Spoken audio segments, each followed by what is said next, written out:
सत्य, ठळक व निर्भीड सक्षम न्यूज. जतसह परिसरातील बातम्या पाहण्यासाठी सक्षम न्यूजला सबस्क्राइब करा.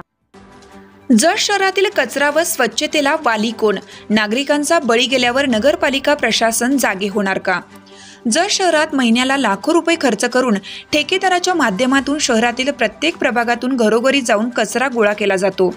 यासाठी नगर परिषद लाखो रुपये खर्च करते, पण जत शहरातील कचरा नियमित गोळा केला जात नाही. जतमध्ये प्रवेश करताना रस्त्यालगतच्या न उचलल्या गेलेल्या कचऱ्याच्या दुर्गंधीने जतमध्ये स्वागत होतं. याकडे नगर परिषद प्रशासनाचे दुर्लक्ष आहे. स्वच्छ भारत अभियानाच्या माध्यमातून जत शहर स्वच्छ व सुंदर करण्यासाठी लाखो रुपये महिन्याला खर्च केले जातात. शहरातील नागरिकांना कचरा गाडीत टाकण्यासाठी आवाहन केलं जातं, पण आठवड्यातून 2 दिवस गाडी फिरते. उर्वरित दिवस गाडी फिरत नसल्याने घरोघरी कचऱ्याचे ढीग गोळा होतात. तरीही नगरपालिका प्रशासन तोंडावर हात ठेवून शांत बघत बसते.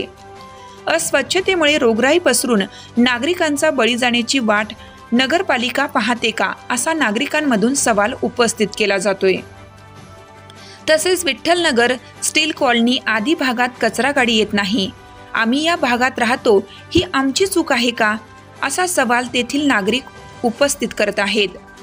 दत्त कॉलनी येथील नागरिकांनी मुख्याधिकारी व स्वच्छता निरीक्षक यांची भेट घेऊन कचरा व घाणी संदर्भातील तसेच ढास फवारणी करावी ही बाब प्रशासनाच्या निदर्शनास आणून दिली होती.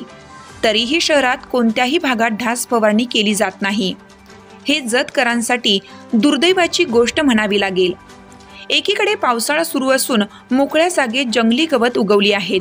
त्या गवतांमधून व पाण्याच्या डबक्यांमधून मोठ्या प्रमाणात ढासांची निर्मिती होत आहे.